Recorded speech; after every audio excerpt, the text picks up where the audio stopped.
সারা দেশে ছাত্র আন্দোলন নিয়ে যেসব মিথ্যা মামলা হয়েছে সেগুলো ৩১ আগস্টের মধ্যে আর কালকের মধ্যে প্রত্যাহার হবে ঢাকার সব মামলা। সকালে সচিবালয়ে এ কথা জানিয়েছেন আইন উপদেষ্টা ডক্টর আসিফ নজরুল। এছাড়া নিবর্তনমূলক আইনের বিতর্কিত ধারা প্রত্যাহার বা সংশোধনের কথাও জানান তিনি। প্রিয় নম্বর সেট করে বিকাশে সেন্ড মানি করুন ফ্রি।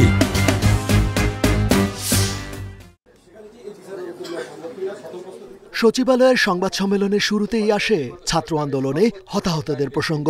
নানা প্রশ্নে বেশ খোলামেলাভাবেই জবাব দেন আইন উপদেষ্টা ডক্টর আসিফ নজরুল। পরে নিজের মত দিতে গিয়ে তিনি জানান, গণহত্যায় জড়িতদের আন্তর্জাতিক অপরাধ ট্রাইব্যুনালে বিচার সম্ভব।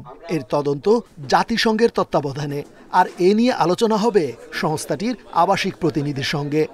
আন্তর্জাতিক অপরাধ ট্রাইব্যুনালে ওনাদের বিচারের জন্য আমরা ইতিমধ্যে একটা ছোটখাটো গবেষণা মতো করে দেখেছি এই আইনের অধীনে এই হত্যাকাণ্ডের সাথে জড়িত ব্যক্তিরা এবং যারা আদেশ দিয়েছেন, বিভিন্নভাবে সহযোগিতা করেছেন, তাদের সকলকে বিচারের আওতায় আনা সম্ভব।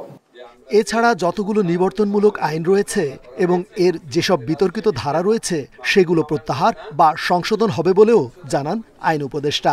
যতগুলা নিবর্তনমূলক আইন আছে সেটা লিস্ট করেছি। সেখানে সবচেয়ে খারাপ যে সেকশনগুলা, যেগুলির আন্ডারে আপনাদের সাংবাদিকদের হয়রানি করা হয়েছে, আপনারা মুক্ত সাংবাদিকতা থেকে বঞ্চিত হয়েছেন।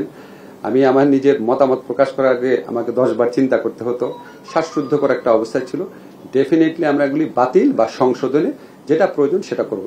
এদিকে সুপ্রিম কোর্টের সঙ্গে পরামর্শের পর বিচার বিভাগীয় সব কর্মকর্তা ও তাদের পরিবারের সদস্যদের সম্পদ হিসাব 10 দিনে দাখিল করতে বলা হয়েছে বলেও জানান ডক্টর আসিফ নজরুল। স্থাবর অস্থাবর সম্পত্তির হিসাব বিবরণী আগামী 10 কর্মদিবসের মধ্যে দাখিল করার নির্দেশ দিয়েছি।